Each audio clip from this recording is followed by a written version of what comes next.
নমস্কার। আজকে আপনাদের সঙ্গে একটা ইউনিক ক্যালকুলেটরের সম্বন্ধে আলোচনা করতে চাই। ASCVD calculator, atherosclerotic cardiovascular disease risk এস্টিমেশনের ক্যালকুলেশন।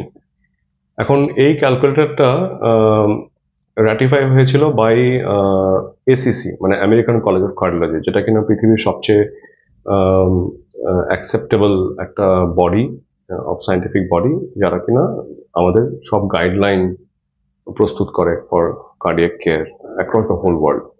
তো ACC, American college of cardiology, যখন এই রিস্ক ক্যালকুলেটরটা বের করলো, তাদের মধ্যে অনেকগুলো কম্পোনেন্ট তারা রেখেছেন। যেমন সবচেয়ে ইম্পর্টেন্ট হচ্ছে এজ। আপনাকে জাস্ট এজটা ইনপুট করতে হবে, সেক্স, মেল না ফিমেল। এবং তারপরে হচ্ছে বিভিন্ন রকমের আরো প্যারামিটার আছে, যেমন রেস। এখানে এশিয়ান অ্যানসেস্ট্রিদের একটু হাই রিস্ক বলে অভিহিত করা হয়েছে।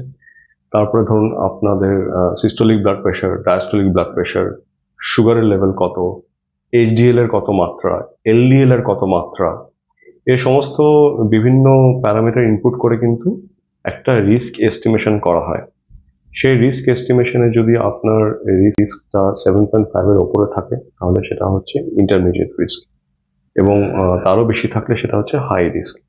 তো ইন্টারমিডিয়েট এবং হাই রিস্ক যদি হয়, এবং তাদের যদি কোনো family history of heart attack বা স্ট্রোক হয়ে থাকে, তাদের যদি কারোর মেটাবলিক সিনড্রোম থাকে, তাদের যদি কোনো কিডনি ডিজিজ থাকে, despite not having any recognised cardiac বা ইস্কেমিক হার্ট ডিজিজ, সেই পেশেন্টদের কিন্তু বলা হয় ইস্কেমিক হার্ট ডিজিজের ওয়ার্কআপ শুরু করতে হবে, এবং ডাক্তারের পরামর্শ নিয়ে বিভিন্ন রকম প্রিভেনশন আগে থেকে মাথায় নিতে হবে। মোস্টলি যেটা করা হয় খুব অবজেক্টিভ ওয়েতে, সেটা হচ্ছে এলডিএল কমানোর জন্য, কোলেস্টেরল কমানোর জন্য যে ওষুধগুলো, যেটাকে বলা হয় স্ট্যাটিন, এবং ডাক্তারের পরামর্শ নিয়ে অবশ্যই সেগুলোর দিকে আমাদের মুভ করতে হবে। Thank you.